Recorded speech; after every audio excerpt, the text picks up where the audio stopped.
Olá, pessoal, tudo bem? Tá começando a coisa mais aleatória, o podcast que não é tão aleatório quanto parece. Muita gente se divertiu, Bianca, Anne, com o nosso episódio passado de Marília Mendonça. Foi divertido, não foi? Foi, eu recebi muitos feedbacks também, que a galera depois ficou viciada em escutar Marília. Acho que tá na hora da gente pensar em fazer mais episódios musicais, como sugeriu o nosso querido Matheus, nosso ouvinte do podcast. Um beijo, Matheus, obrigada por essa sugestão, foi incrível. Bom, hoje vamos falar de mais desencontros, não só amorosos, gente, desencontros na linguagem. Por que você diz uma coisa, o outro escutou completamente diferente? Todo mundo tem um jeitinho de ser, né? Aquele jeitinho que cativa, aquele jeitinho que nem tanto. Por que o santo bateu? A gente costuma falar muito isso, né? A diferença entre ouvir e escutar, muitas vezes, né, num papo de bar com um amigo, esse amigo vai lá e te aconselha, né, te abraça. E o lugar de escuta de um psicanalista, por exemplo, já é um lugar, não só de queixa, mas um lugar que tem uma escuta diferenciada. Eu e Bianca vínhamos falando sobre isso. Ela falou que essa é uma das aulas mais pedidas pelos alunos. Por que eles gostam tanto, Bianca? Bem-vinda! Bora começar mais um episódio. Olá, Marta. Bom, vamos lá, mais um então. Eu acho que esse é um tema que encanta os alunos, porque é algo que a priori parece tão óbvio, falar de linguagem e da importância da comunicação, parece óbvio, né? Mas não é. Quando a gente começa a olhar de verdade para tudo isso, e bom, é um tema tão caro para a psicanálise, é a linguagem, né? Começa pela cura pela palavra no Freud e isso vai atravessar profundamente a teoria lacaniana da psicanálise, desde o inconsciente estruturado como linguagem, como a gente pensar o homem como esse ser banhado de linguagem, como diz Lacan, né? Um banho de linguagem que se toma, e que é profundamente o que diferencia o homem dos demais animais. É a gente poder falar. E isso não é qualquer coisa. E isso não é necessariamente só a palavra, né? Linguagem pode ser muitas outras coisas. É atravessado pela palavra, porque assim, ó, Bianca, muita gente vem e fala, eu não entendo como é que funciona esse negócio de terapia. Como é que pode funcionar? Tu só vai lá e falar, tu fala pra todo mundo, tu fala pra um amigo. Por que funciona quando é com um profissional que estudou pra isso, né? Porque a linguagem produz sentido, né? Produz sentido para aquele não sentido. Aquilo que no início, o Lacan tem uma frase, ele diz, a angústia não mente. Mas a angústia é algo não nomeado ainda, né? A diferença da angústia para um sentimento, como a gente diz, amor, ódio, raiva, a diferença é que um sentimento está nomeado. A angústia não tem nome. Então, poder falar disso, poder ir para terapia e falar do impossível, né? Porque é diferente de falar para um amigo você vai escolher as palavras, nem tudo você pode dizer, porque ele vai me julgar. A diferença de uma análise é que lá você pode admitir qualquer coisa, que você está sendo egoísta, que você está sendo vingativo, sei lá o quê. Coisas que você não tem coragem de admitir nem para si, sozinho. Mas que lá, como aquilo tem consequências, né? Como aquilo tem uma produtividade de organização, enfim, é lugar de nomear as coisas, né? E a partir dessa linguagem, então, a partir dessa conversa, vamos chamar assim, você vai organizando os sentidos. Me fez lembrar agora o exemplo do bullying, né? O bullying sempre existiu, mas não tinha nome, né? E aí a criança ia toda desorganizada para casa depois de ser humilhada na escola, não sabia nomear muito bem aquilo. Bom, hoje esse conceito circula por aí, a gente pode falar sobre isso. Violência contra a mulher, que é um tema tão caro para a nossa sociedade, né? Hoje a gente pode falar sobre isso. Antigamente era polêmica, hoje é crime. O quanto isso organiza, a palavra organiza, a partir do momento que tu materializa aquilo como um crime, né? Seja o bullying, seja a violência. Bom, já temos uma outra instância aqui, né? Eu penso até que isso tem dois vieses, né? Tem esse ponto de que realmente a palavra organiza, a gente dá nome para as coisas, é a gente construir uma realidade concreta sobre aquilo, né? Mas que por outra via também pode ser que a gente esteja nomeando demais na atualidade, né? Quando, assim, a gente corre demais para encontrar um diagnóstico que me dê um nome para aquilo que eu tô sentindo e aí eu não preciso mais me ver com isso, né? Então, acho que tem esses dois vieses. A importância da gente poder nomear realidades concretas, né? Assim, categorias sociais de violência, para que a gente possa encarar isso de frente, né? Não ter medo de falar de racismo, por exemplo. Já ouvi várias vezes dizendo assim, né? Ah, racismo não existe mais, vocês têm que parar de falar disso, porque só existe porque vocês continuam falando de racismo, daí vocês estão criando racismo. Não falar dele por muitos séculos foi o que produziu violência, né? Contra categorias racializadas da população. Então, acho que tem esses dois vieses. A importância de você nomear algo para produzir enfrentamento e a diferença também de você pegar algo que já está nomeado para você. Eu acho que essa é a diferença, né? De você ir lá buscar uma categoria diagnóstica para dizer, tá, então não é culpa minha aqui, não tem que me ver com isso porque é essa doença que me acometeu. Agora, sobre esses desencontros, né? Entre o que você ouve, entre o que o outro escuta, entre o que você diz. Por que esse tema encanta tanto os estudantes? Tem a ver com o poder da linguagem que a gente tem enquanto ser humano? Eu acho que primeiro a gente precisa entender a importância da linguagem. Que, como eu disse, né? Parece óbvio. Todos nós falamos, a gente pensa através da linguagem, a gente aprende através da linguagem, a gente sofre através da linguagem. E pra gente isso é tão natural que é difícil descolar a linguagem do homem. É difícil, parece que tá inscrito no nosso genes, parece que a gente nasceu falando, mas a gente não nasceu falando, né? Então, acho que pra gente primeiro verificar a evidência da linguagem é a gente começar a pensar o que ela faz no homem, então. O Lacan fala de um banho de linguagem, né? Ele diz assim, que a gente, quando vem ao mundo, a gente já, antes mesmo de nascer, toma um banho de linguagem, que é quando os nossos pais já começam a expectar. Meu filho vai ser isso, meu filho vai ser aquilo, né? Eu quero que eu vou educar meu filho para tal coisa. Aí ele já começa a inserir esse bebê que nem nascido no discurso. Mas esse bebê, num primeiro momento, ele é um pedacinho de carne, né? Ele ainda não fala, ele não sabe sobre o mundo, ele não está inscrito na cultura, ele nem se comporta. O bebê nem se comporta civilizadamente, né? Ele faz o que ele quer. Para tudo que ele precisar, ele vai chorar. Ele é, nesse primeiro momento, a sua majestade, todo narcisista, né? Enfim. E o que vai constituir um sujeito desse bebê, o que vai humanizá-lo, tornar ele um sujeitinho civilizado, é a linguagem, é a inserção na linguagem. A linguagem tanto vai civilizá-lo, como vai também interditá-lo, né? É isso que vai fazer com que ele deixe de ser um selvagem, com que ele deixe de poder fazer tudo. É a linguagem, é o não da mãe. É a lei que vai ser ali, de alguma forma, imposta a ele, né? Olha, você não pode fazer isso porque é errado, você não pode puxar o cabelo do coleguinha, morder o coleguinha. Você não pode sair peladinho na rua, né? Em algum momento a gente tem que ensinar as crianças isso, porque para elas tá tudo bem. Agora é a hora do mamar? Agora é a hora de ir na vovó? Isso tudo ajuda a organizar? Claro, claro. E isso tudo é um banho de linguagem, né? Tudo isso é a interdição do sujeito, você vai limitando ele num contexto de educá-lo, chamamos isso de educação, né?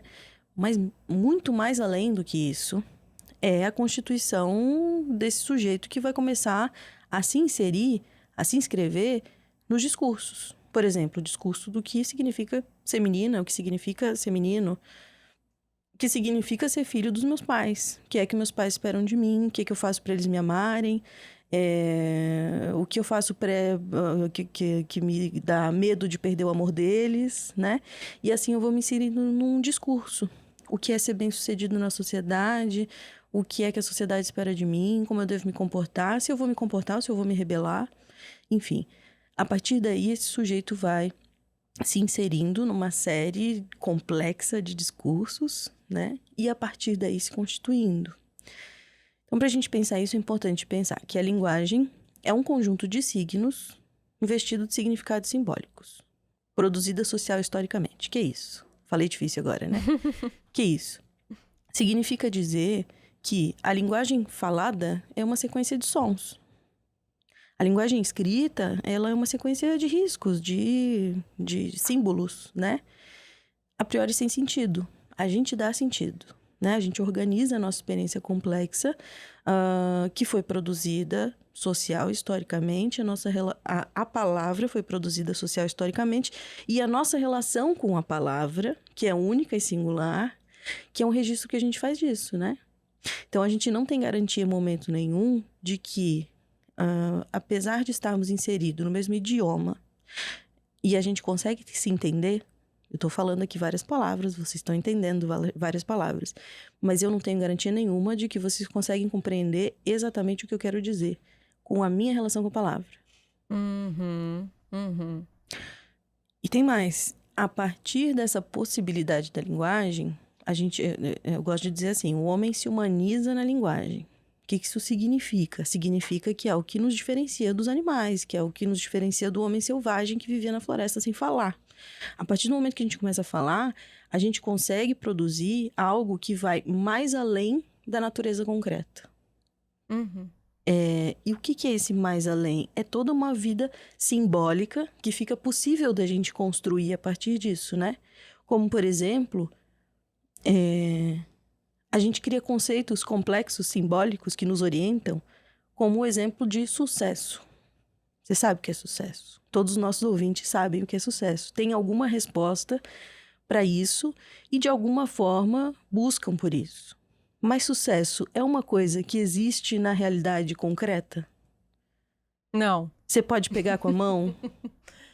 Você tem indicadores para dizer o que é? O sucesso existe, mas ao mesmo tempo não existe. Ele só existe simbolicamente. Na nossa cabeça. Na nossa realidade simbólica, que é essa vida, outra, além do estado de natureza que a gente inventa. Porque se a gente for olhar o que existe de verdade, de realidade concreta de verdade, é o sol, a terra, as árvores, a nossa necessidade de se alimentar, de segurança, de se hidratar, né? Como é que é? Sombra, comida e água fresca. É só isso que a gente consegue na natureza concreta. Sombra, comida e água fresca. Todo o resto a gente inventa. A partir da nossa capacidade, né? A partir da possibilidade da inserção na linguagem, aí a gente inventa todo um arsenal de complexidade mais além do que a realidade concreta, né? Que aí vem ambição, sucesso, beleza também é um conceito abstrato, né? E tem tudo a ver com o desejo da psicanálise, isso, né? Porque o desejo é o que nos impulsiona a querer viver. Porque, como você falou já algumas vezes nesse episódio, se a gente enxergar a vida como vida, ela fica muito dura, né? Se a gente enxergar como algo para além disso, dessa materialidade toda, bom, aí a gente consegue achar motivos para ir além disso. A internet está nos ouvindo, tá, Bianca? Porque acabou de chegar para mim aqui uma imagem. Cada um lê com os olhos que tem e interpreta a partir de onde os pés pisam. Todo ponto de vista é a vista de um ponto. E isso me fez lembrar duas coisas. Eu costumo citar o exemplo do gato preto. A nossa cultura tem, né, essa coisa do gato preto remete a azar, né, e algo assim. Mas, às vezes, você está falando com uma pessoa que teve um gato preto na infância. Que aquele gato preto teve um significado afetivo muito importante para ela. Para essa outra pessoa, o gato preto já é outra coisa completamente diferente. E ontem, eu citando um episódio pessoal aqui, eu estava num evento e aí um amigo me perguntou, onde tu tá? Eu fiz um mini vídeo, assim, mostrei para ele. E era muito legal, porque eu reuni um monte de mulheres com um cara muito bom da maquiagem. Eu tava doida, comecei a filmar, eu sei lá, tinha 8 segundos o vídeo que eu mandei pra ele, só pra dar uma ideia. Eu mandei. Aí eu falei, eu vou ver o vídeo de novo, porque eu tava na maior confusão, assim, né, no meio do evento. E aí eu fui ver o vídeo de novo, e aí eu vi que em primeiro plano tinha um fotógrafo, muito bonito. E eu falei, quer ver que ele vai comentar desse fotógrafo e não do evento? Porque é o meu amigo gay. Uhum. E pronto, dito e feito. Ele, meu Deus, e esse fotógrafo aí? Então, assim, às vezes você tá dizendo uma coisa. Uhum. Aquele olhar vai enxergar outras tantas. Bom, sim, você está falando disso que é muito nosso e que direciona a nossa atenção e que seleciona a nossa interpretação também, né? Dos fenômenos. Seja a nossa relação com a palavra, seja a nossa relação também com experiências prévias, com os nossos interesses, né? Enfim. Então, isso tem a ver também com por que algo interessa alguém e não interessa para outra pessoa, né? Por que tem gente que escuta música clássica e tem gente que escuta rock e metal?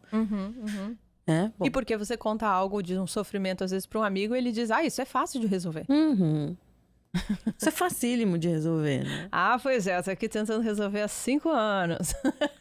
Isso quando não diz assim, isso não é nada, meu problema é muito pior, né? Aí começa uma competição. Mas aí você falou algo antes que é muito interessante, né? E eu vivo falando disso aqui nesse podcast mesmo, que a gente precisa... Eu digo que a gente precisa fantasiar, né? Isso é a nossa capacidade de romantizar a vida, de levar ela para além do estado de natureza. Que é assim, bom, se a gente não romantizasse o amor, ele seria como é antes, quando eu digo antes da inserção da linguagem, a gente está falando do homem selvagem, o homem no estado de natureza. Ele não se casava, ele não se apaixonava, ele não vivia relacionamentos monogâmicos. O que se tinha era a reprodução da espécie, né? Então eles precisavam acasalar, eu vou usar termos bem da natureza animal mesmo, né? Acasalar, procriar. E é isso. Agora, o resto a gente inventa a partir da possibilidade de inserção na linguagem. Quando a gente começa, e aí desde criança, vai se inserindo em discursos sobre o que é o amor. O que você deve esperar de amor romântico? Quais são os papéis de um marido? Quais são os papéis de uma esposa? O que se espera de um casamento? Que vai muito além de acasalamento e procriação, né? Vai assim, daí você vai se inserir aí numa série de discursos dizendo, bom, eu espero do meu esposo que ele seja provedor, que ele me garanta segurança, que ele seja carinhoso e atencioso e sei lá, daí você vai criar, né? Você vai fazer a tua próprio pacotinho de seleção de discursos que você vai comprar e que você vai apostar, né? Mas que tudo isso é possível a partir da linguagem. A gente só constrói essa experiência complexa, né? O homem foi esse único animal. A gente precisa começar pensando aí, né? Que somos uma das espécies de animais.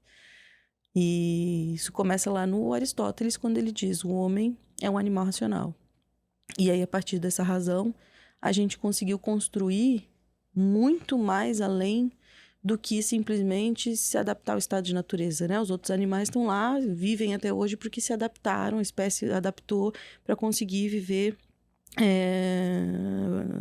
se adaptar ao ambiente. O homem, ele vai mais além, ele adapta o ambiente a ele próprio, né? Então, a gente constrói cidades verticais, a gente constrói rodovias com sinalização e semáforo, enfim. E a gente constrói também todo esse contingente simbólico, e tudo que é do processo civilizatório, é isso que é algo mais do estado de natureza, né? Que é, bom, o significado de trabalho, como o trabalho pode ser bom, como a partir do trabalho você pode ser bem-sucedido. A gente tem essa frase, né? Trabalho dignifica o homem. O que é isso, dignificar o homem? O que é dignidade? Isso existe na natureza concreta? Você pode pegar com a mão? Ou ele é só uma coisa que você sente? Que só é possível a partir da palavra, né? Da linguagem. Bianca, como é que o psicólogo faz essa leitura, né? Porque aquilo que você disse, você trouxe o exemplo de um amigo, que o amigo vai trazer a perspectiva dele, da vida, que por muitas vezes pode ser rasa diante do seu olhar, né? Mas isso aqui é complexo, aí você entrega essa informação para o amigo. Aí o amigo, não, isso é tranquilo. Então, o psicólogo, ele nunca vai dizer isso. Não, isso é tranquilo de resolver. Não, você tem toda a razão, vamos ver o que tem aqui. Como é que ele faz essa volta na opinião própria? Porque o psicólogo é um ser humano, ele tem opinião própria. Como é que ele faz essa volta, né? E tenta entender a questão pela perspectiva do paciente. Bom, aí tá a diferença de ouvir e escutar, né? Que a gente propôs antes.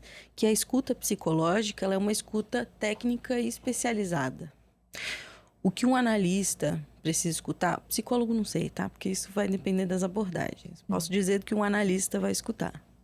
O que o analista pretende escutar é o contexto do outro. A relação, a inserção na linguagem que o outro fez, a relação que esse fez com a palavra. Então, quando eu disse antes da dificuldade da gente se entender profundamente, Lacan tem uma outra frase que ele diz: você pode saber o que disse e nunca o que o outro escutou. Ele está prevendo aí uma lacuna na comunicação que é irreversível, impossível de solucionar, porque cada um de nós fez uma relação com a palavra. E a palavra, por ser um conjunto de signos complexa, ela pode significar muitas coisas, né? A gente tem várias palavras que têm múltiplos significados, mas não só. Eu posso falar uma coisa com uma intenção e você vai entender com outra intenção. Porque você vai interpretar a forma da tua relação com a palavra, do teu contexto com aquela situação, de uma coisa que você já viveu parecida, né? Enfim. Então, a posição do analista, eu costumo dizer, eu não, né? A partir de leituras de autores, que o analista não é uma pessoa. O analista não é uma pessoa. O analista é uma função. Ele é uma ferramenta técnica. De quê? De interpretar o contexto do outro. De escutar a relação dele com a palavra. Né? Então, eu não vou escutar a partir do meu percurso com a linguagem. Eu vou escutar a partir do percurso dele com a linguagem.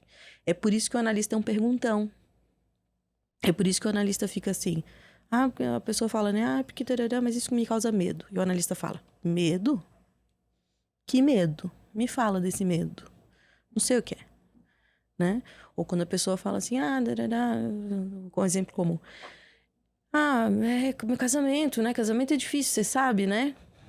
Não sei. Me fala como é difícil. É difícil? É difícil. Então me fala disso. É o não saber. Por isso que o analista não é uma pessoa. Pode ser que eu, enquanto pessoa, Bianca, tenha a minha opinião sobre o que é um casamento, o que eu espero de um casamento pra mim, né? Mas ali naquele contexto não interessa, porque o analista não é uma pessoa. O analista é uma ferramenta de verificação, de produção de sentido, às vezes de desconstrução de sentido também, né? E de investigação da relação desse sujeito com a palavra, com aquilo que ele diz. E é na linguagem do paciente que o analista consegue perceber o que se repete, que às vezes, assim, é justamente aquilo que o paciente reclama tanto, ele vai falando, e vai falando, e vai falando. Daqui a pouco, é assim que ele age, é assim que ele sofre, é assim que ele lida com as pessoas, às vezes um jeito de lidar que se repete, né? Esses dias tinha um amigo contando de um amigo nosso, e eu falei, mas tu percebeu que ele age assim, desse jeito? E o outro caso, aquele que a gente falou, ele também agiu assim, e em outro caso também, aí ele... é verdade, nunca tinha reparado. Uhum. Tem isso? Tem, claro, com certeza. Bom, a linguagem é a nossa principal ferramenta de trabalho, né? A gente não consegue trabalhar sem ela. Sem fala não existe análise, né? O paciente vem e fica mudo, bom, não há o que analisar. E o que a gente vai buscar escutar é isso que esse sujeito está produzindo enquanto linguagem, que por vezes nem ele mesmo compreende o que ele, do que ele está falando, da onde vem esse discurso que ele repete hoje, e ele vem repetindo, dizendo, sei lá, vou dar um exemplo assim, das mulheres que chegam na clínica dizendo, não, o homem para mim tem que ser esse que tem que prover, tem que prover, tem que prover. Por quê? Porque ela foi inserida num discurso que contou para ela que isso é um homem digno, é um homem apaixonável, mas que ela talvez já não suporte mais ocupar uma posição numa relação de submissão. Porque ela sozinha já se provê. Ela sozinha já tem toda a liberdade, porque ela já paga as contas, já mora sozinha, já tem toda a condição de sozinha se bancar e não depende de ninguém para isso. E aí ela fica buscando algo que está numa inserção num discurso que ela cresceu ouvindo, mas que para ela já nem funciona mais. Porque se vem um cara para prover e vem um cara que ganha mais que ela já não vai querer.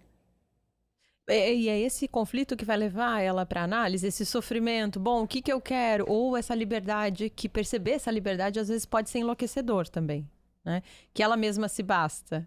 E que ela gostaria de outras coisas e não daquilo que foi ensinado para ela, que é ser um homem. Pode ser, mas eu percebo que o que traz as pessoas mais para análise geralmente é algo que para ela tá empacado. Então as pessoas costumam chegar em análise assim, eu não consigo me relacionar. Faz anos que eu tô solteira e eu não consigo me relacionar. Mulheres?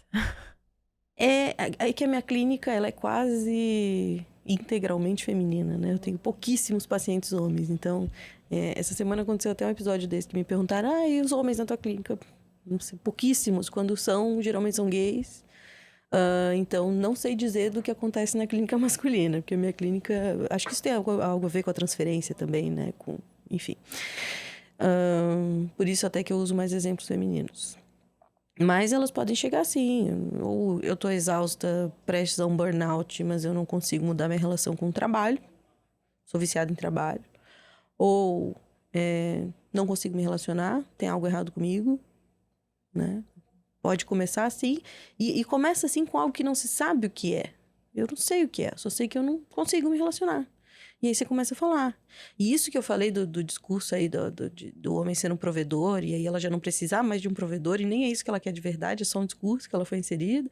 Isso é uma só das camadas. Vão ter várias camadas ali, né, de significados que... Eu gosto de dizer assim, né? Você produz sentido para as experiências, você compra discursos ao longo da vida, isso é o que constitui tua personalidade, as tuas opiniões, os teus interesses, e tá tudo bem, não tem nada de errado com isso.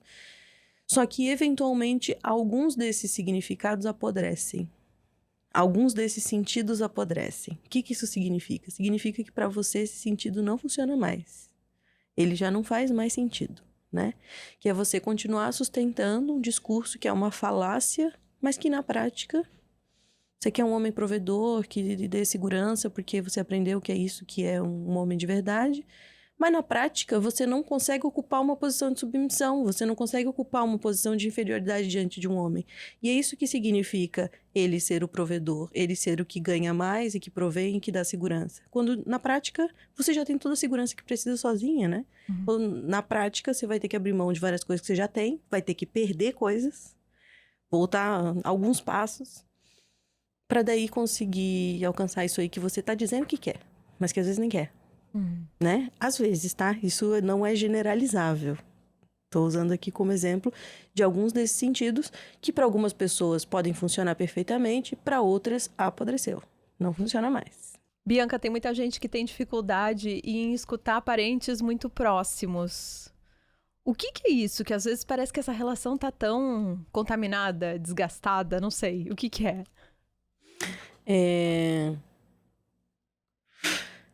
Tem muita gente que tem dificuldade de escutar parentes próximos. Eu diria que todo mundo tem dificuldade de escutar parentes próximos. Eu diria que isso é uma inabilidade humana atravessada pela nossa expectativa do outro, até pelo nosso carinho pelo outro, pelo amor que temos pelo outro. Isso cria um véu diante dos nossos olhos e dos nossos ouvidos, né? Então, eu diria que isso é uma condição. Todo mundo tem dificuldade de escutar. E isso é em todos os aspectos. Seja assim, pais ou avós idosos, né? Que ficam doentes e você acha que sabe o que é melhor para eles. E você quer dizer para que eles se cuidem, para que eles parem de fumar, para que eles se alimentem melhor e tudo mais. E eles não escutam.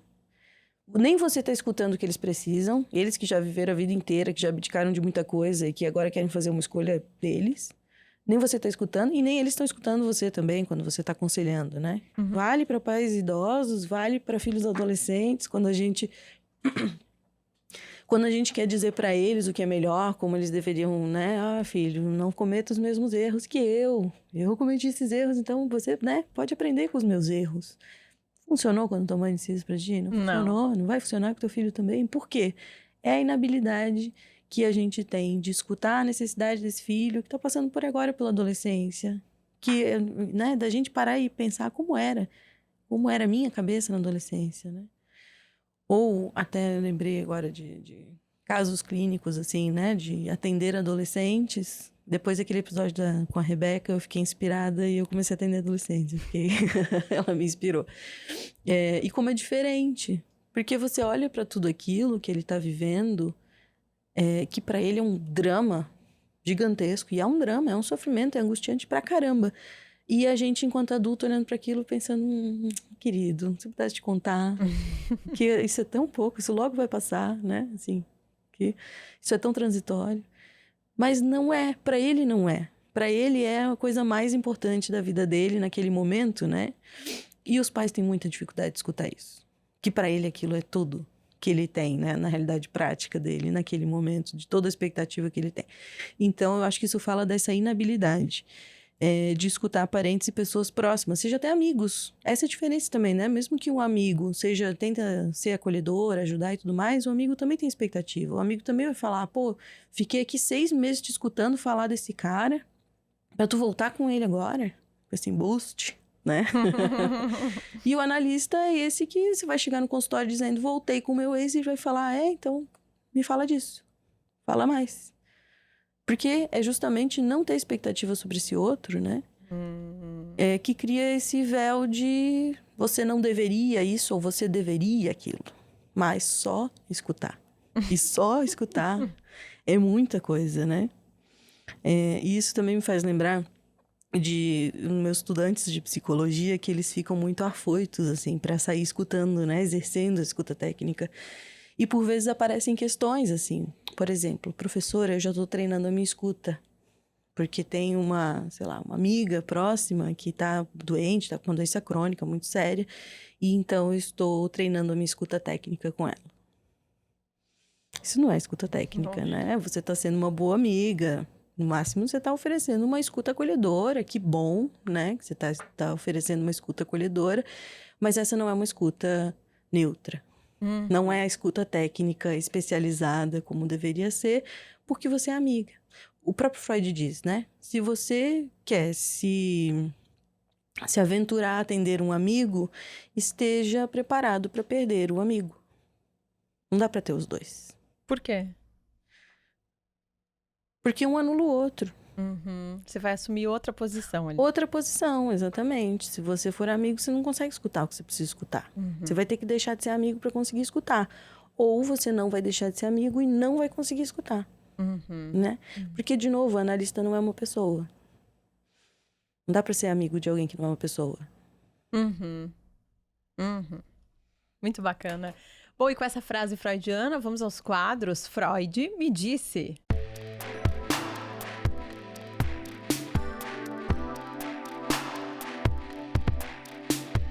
Para esse quadro, Marta, eu tenho tanta frase. Vamos lá, tá? bora Porque, lá. assim, linguagem é tão caro para psicanálise que a gente tem várias coisas. Tem uma frase do Lacan que ele diz, não se deve entender rápido demais. Ai, que ótima essa frase. Essa frase é sensacional e tem várias camadas de significado nela também. Que nem sempre o que parece é. Que nem sempre o que parece é. E fala também dessa função do analista de não entender rápido demais. De quando o paciente vem falando de algo que ele está sentindo e a gente fala, entendo isso, já passei. Não entendo. Não entendo. Não devo entender rápido demais, porque eu preciso que esse sujeito produza o caminho dele do discurso, produza o caminho dele do sentido para isso que ele está sentindo, né? Então, ele vai ter que falar mais até ele entender o que está sentindo, até ele entender por que ele está sentindo e qual é o jeito que ele não vai sentir mais. Que é diferente de uma psicoterapia, do terapeutizar, que é um jeito de dizer assim, eu sei, é doído, né? Mas tudo bem, vai passar. O analista não. O analista vai dizer, tá doendo? Por que dói? Onde dói? Desde quando dói? Como? Por quê? E como é que você vai fazer para isso parar de doer? Né? Tem outra frase.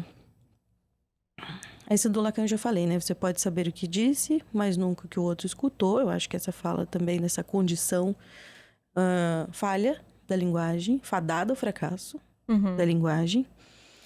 E, por último, uma frase do Alberto Carneiro, que ele diz, não é bastante ter ouvidos para se ouvir o que é dito. É preciso também que haja silêncio dentro da alma. Essa é boa. Tem a ver com aquele querer responder, às vezes? Porque, não sei, me pego pensando em situações assim que o analista faz uma intervenção e tu pensa assim, meu Deus, pegou na minha alma. Pegou ali na jugular, é isso mesmo. Ele descobriu o meu sintoma, ele descobriu como é que eu faço nessas horas. Ai, como se fosse, fui pega na caixinha. E... Tá, peraí, volta que eu já me perdi. Essa me pegou, hein? Que isso, Lacan? Foi Lacan, né? Não, foi Alberto Carneiro. Alberto Carneiro. Volta aí, Bianca, como é que é? Não é bastante ter ouvidos para se ouvir o que é dito. É preciso também que haja silêncio dentro da alma. Isso. E nessa hora, o paciente fala, não, mas é que não sei o que, não sei o que. Não, mas é que não sei o que. Às vezes o silêncio dentro da alma é também poder deixar ecoar aquela intervenção na sessão. E pensar sobre isso, né? Sobre o que aquilo diz de mim. Pode ser, eu acho que do lado do analisante tem isso dele não ficar interpretando tudo que o analista quer dizer, né? Porque daí isso é uma inversão de posição, que é assim, ele me falou isso porque ele acha que tal coisa. Ele me falou isso porque ele deve ser divorciado e ele não sabe o que diz, né?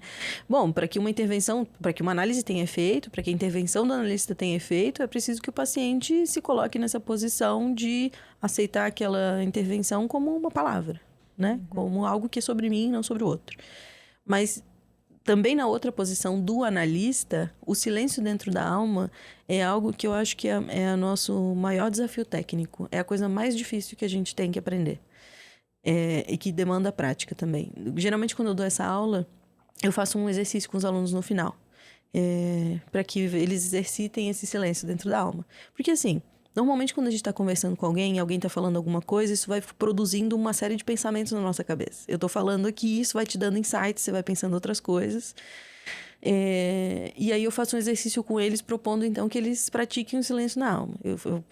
Eu divido a turma em duplas, eles ficam em duplas, e eu dou 1 minuto, 2 minutos, para que um fale e o outro só escuta. E ele vai tentar não pensar em nada enquanto ele escuta. Ele vai se concentrar só naquilo que o outro fala. E aí, depois eu inverto, enfim, no final eu pergunto pra turma como foi. Eles falam, é muito difícil, não dá. A pessoa fala e eu sou invadido por vários pensamentos na minha cabeça. Eu sou invadido por uma série pelas minhas próprias opiniões, pela minha necessidade de dar conselho, né? Pela vontade de tentar ajudar e resolver a situação. Tudo isso que fica assim, poluindo, não sei se essa é a palavra correta, mas invadindo o meu cérebro naquele momento e eu não consigo silenciar. Ok. A minha frase também é freudiana, Bianca. Às vezes um charuto é só um charuto. Boa, essa série é boa. Essa frase é boa também. Foi a frase que eu ouvi da minha analista na última sessão. Fui embora com essa. Vamos pro próximo quadro. Peguei na estante.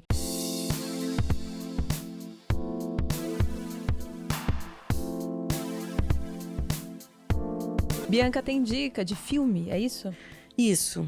Para esse episódio, eu vou indicar um filme que eu acho que ele não é tão fácil e agradável de assistir, mas ele é um filme que ele produz muito conhecimento. Chama A Guerra do Fogo. É um filme que tá na Netflix. Tá no YouTube. Você acha facilmente. A Guerra do Fogo. Ele retrata a vida selvagem do homem antes da linguagem. É o homem na natureza selvagem antes de aprender a falar. E eu acho que ele é sensacional pra gente entender a importância da linguagem no homem. Que diferença faz quando ele começa a falar. Porque antes ele é mais bicho do que gente, antes de falar. Então acho que esse filme é sensacional pra gente entender diversas coisas. A Guerra do Fogo. Bom, a prova de que a linguagem é transformadora é esse podcast aqui, a interação que você costuma fazer com a gente. A gente está adorando os feedbacks de vocês e agradece demais a sua companhia sempre de 15 em 15 dias por aqui. É isso, Bianca? É isso, Marta. Até a próxima. Beijo bem grande, até!